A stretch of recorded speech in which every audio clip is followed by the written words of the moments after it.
Hai, welcome to Cinema Z. Halo guys, balik lagi sama Yaya. Bagaimana kabar kalian sobat rebahan? Masih gak jomblo hari ini? Gak apa-apa jomblo, Yaya temenin deh. Oke, kali ini Yaya mau mengulas alur cerita film yang berjudul The Green Knight.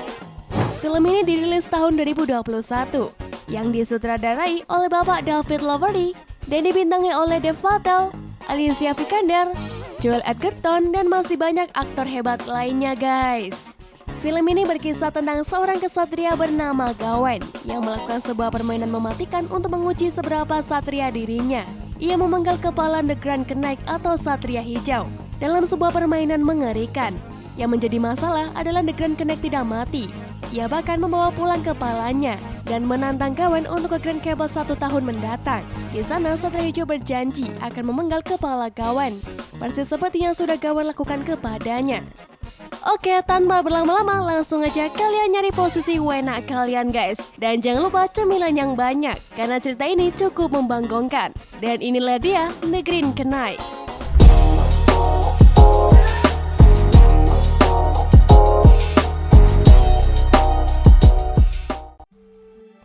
Film ini diawali di mana seorang pria terbangun di pagi hari setelah disiram menggunakan seember air oleh kekasihnya. Pria ini bernama Gawain. Gawain menghabiskan malam di rumah bordil bersama PSK bernama Esel. Mereka berdua kemudian bergegas pergi ke gereja karena hari itu hari Natal. Gawain pulang ke rumah ketika ditanya oleh ibunya yang bernama Morgan. Ia mengaku semalaman ada di gereja untuk mengikuti misa malam Natal. Padahal ia menghabiskan malam bersama seorang PSK bernama Esel yang sekaligus menjadi kekasihnya. Gawain hadir di perjamuan meja bundar di istana Camelot yang diselenggarakan Raja Arthur. Ia bahkan diminta untuk duduk di samping raja dan ratunya. Diketahui jika Gawain adalah keponakan raja. Gawain diminta untuk menceritakan dongeng tentang kehebatan dirinya.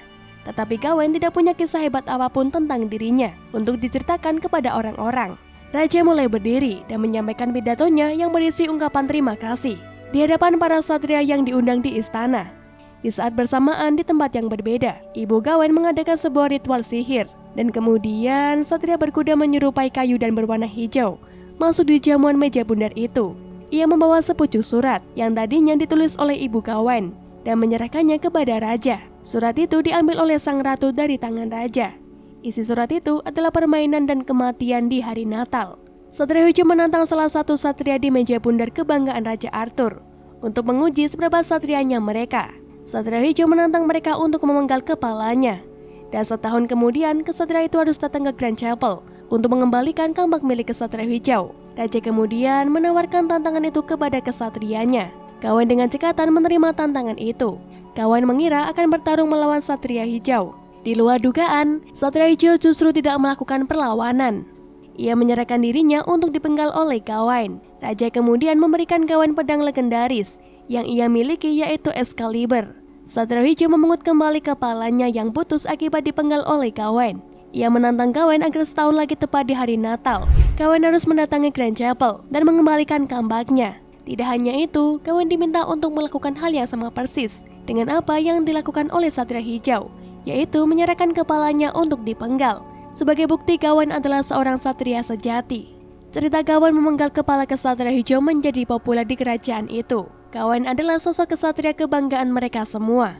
Hari berlalu begitu cepat dan musim salju akhirnya segera tiba. Suatu malam Gawain menghadap raja. Mereka membahas permainan yang sudah terjadi setahun yang lalu. Raja menyuruh Gawain untuk menepati janjinya sebagai seorang kesatria sejati. Ia harus mencari Grand Chapel, tempat di mana kesatria hijau berada, guna menepati janji yang mereka buat setahun yang lalu dengan satria hijau. Ibu Gawain bahkan merestui kepergian anaknya. Ia yakin Gawain akan kembali dengan selamat. Sang ibu bahkan membuat seutas kain berwarna hijau, dan kain ini dibuat menggunakan mantra yang diyakini mampu melindungi Gawain dari kematian, sekalipun kepalanya terpenggal. Sedangkan kekasih Gawain yang bernama Esel, ia sebenarnya keberatan melepas Gawain. Tetapi Esel tidak punya pilihan lain. Ia memberikan Gawain sebuah hadiah berupa kalung sebagai pengingat. Gawain mengembara menuju utara untuk mencari Grand Chapel atau gereja hijau.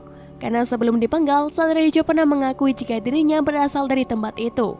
Gawain terkenal sebagai seorang satria dengan 5 kriteria, yaitu ia seorang yang dermawan, sopan setia dalam pertemanan, suci dan juga soleh. Wah, idaman Mimin kali ini. Iya.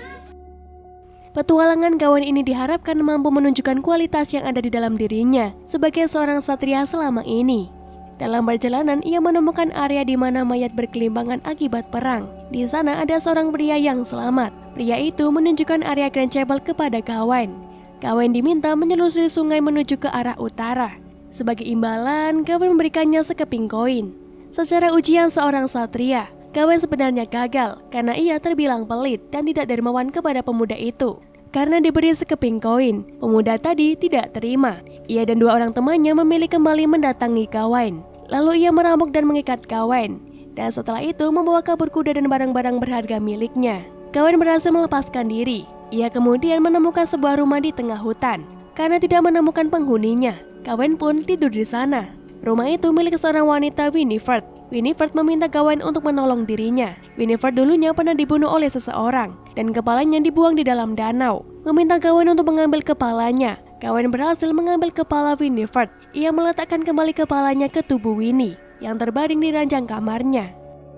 Gawain melanjutkan perjalanannya ke utara untuk mencari Grand Chapel atau gereja hijau. Wah, untung gak ke barat nih. Kalau ke barat bisa ribut nih sama Sung Gokong. Ketika bermalam di sebuah gua, seekor rubah mendatanginya. Rubah itu begitu jinak kepadanya. Setelahnya, Gawain berteman dengan rubah tersebut. Dalam perjalanannya ke utara, Gawain bertemu dengan sekawanan monster. Mereka bergerak ke suatu tempat, dan Gawain meminta tumpangannya. Tetapi monster itu justru ingin menyakiti Gawain. Namun monster itu tidak berani menyentuh Gawain, karena mereka takut dengan rubah yang bersamanya. Ternyata monster itu hanyalah halusinasi Gawain, karena malam sebelumnya ia memakan jamur beracun. Gawain kemudian melanjutkan perjalanannya. Ia bertemu dengan sebuah rumah megah. Gawain terbangun dan menemukan dirinya ada di sebuah ranjang. Seorang pria bangsawan menyapa Gawain ramah. Pria ini adalah Lord Edgar. Gawain heran karena Lord Edgar dan istrinya Lady Alicia mengenali Gawain. Sedangkan Gawain tidak mengenali mereka. Ternyata kisah heroik Gawain untuk menantang Grand Knight di Grand Chapel sudah sangat terkenal di mana-mana. Itu sebabnya mereka mengenali Gawain. Hari itu tanggal 21 Desember. Gawain hanya punya 4 hari tersisa sebelum Natal tiba. Lord Edgar meminta Gawain untuk beristirahat sejenak di rumah mewahnya. Ia tahu lokasi di mana Grand Chapel berada. Ia siap mengantar Gawain ke sana karena letaknya tidak terlalu jauh dari rumahnya. Lord Edgar punya hobi berburu. Ketika ia keluar untuk berburu, Gawain berkeliling istana dan ia menemukan banyak sekali buku. Ternyata Lady Alicia hobinya membaca. Ia bahkan menghadiahkan Gawain sebuah buku berbentuk hati. Setelah itu, ia meminta sebuah ciuman dari Gawain sebagai imbalan. Wah, menang banyak nih Gawain. Lady Alicia kemudian melihat kalung di leher Gawain. Kalung itu adalah benda pemberian dari kekasihnya Esel. Saat ditanya, Gawain mengatakan bahwa ia tidak memiliki kekasih. Dan kalung itu hanyalah kalung biasa. Wah, kampret, kekasihnya nggak dianggap. Keesokan paginya, ketika Lord Edgar kembali berburu, Lady Alicia mendatangi Gawain. Ia menggodanya lalu mereka bersenggama. Wah, anjir, pak ceder. Disinilah letak kegagalan Gawain menjadi seorang satria. Ia tidak suci karena tidak mampu menahan godaan dari Alicia. Setelah selesai, tiba-tiba wanita yang ditutupi matanya berdiri di samping ranjang Gawain. Gawain terkejut ketakutan, lalu ia buru-buru mengenakan pakaiannya. Kemudian berlari meninggalkan rumah itu dengan membawa kambak milik Grand Knight. Ketika masuk ke dalam hutan, Gawain bertemu dengan Lord Edgar. Lord Edgar kemudian mencium Gawain. Ternyata pria ini adalah homoseks. Wah, kampret, udah diambil istrinya, suaminya juga mau ternyata, anjir. Pantas saja istrinya menggoda Gawain.